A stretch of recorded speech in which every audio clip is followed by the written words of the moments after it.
এই লোক ভেড়ার পিছনে একটা বাড়ি মারে, চামড়া জায়গাতেই আছে কিন্তু ভেড়া বের হয়ে গেছে।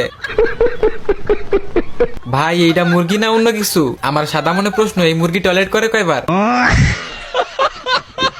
এইটা হচ্ছে ডিজিটাল হাঁস। ভাই হাঁসের চামড়া কলার মতো ছিলতেছে। এই যে দেখেন গাছের উপরে ফল নাই কিন্তু গাছের নিচে ফলের 14 গোষ্ঠী। এখন আর ইট সিমেন্ট দিয়ে বাড়ি বানাইতে হবে না, দোকানে যান একটা বাড়ির বক্স কিনেন, তারপর জমির মধ্যে এনে ফালাই দেন, সেকেন্ডে বাড়ি হাজির। তোরাই থাক ভাই, দেশের সব ইঞ্জিনিয়ার আর বিজ্ঞানীদের নিয়ে আমি উগান্ডায় চলে গেলাম। এই কাঠঠোকরা পাখি দেখতে পাই ডিমের ভিতরে তার বাচ্চা সেই চিলমুড়ে আছে, এটা দেখে বলদে সেই খুশি হয়। তারপরে ডিমটা ভাঙার চেষ্টা করতেছিল কিন্তু কোনো মতে ডিমটা ভাঙতেছিল না। रुक तेरे को बताते। তো পাখি ডিমকে ঠুকরাইতে শুরু করে। কাঠঠোকরা বাচ্চাকে আদর করতেছিল।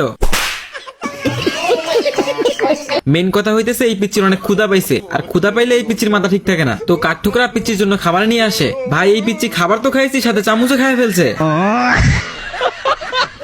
তো পিচ্চি খাবার না পেয়ে পাগল হয়ে গেছে, মানে সামনে যা পাইতেছে তাই খায় ফেলতেছে। কাঠঠোকরা বুঝতে পারতেছে না কি করবে। তারপরে পিচ্চিকে একটা হাতুড়ি এনে খেতে দেয়। পিচ্চি হাতুড়ের হাতল খেয়ে হাতুড়ের মধ্যে আটকে পড়ে।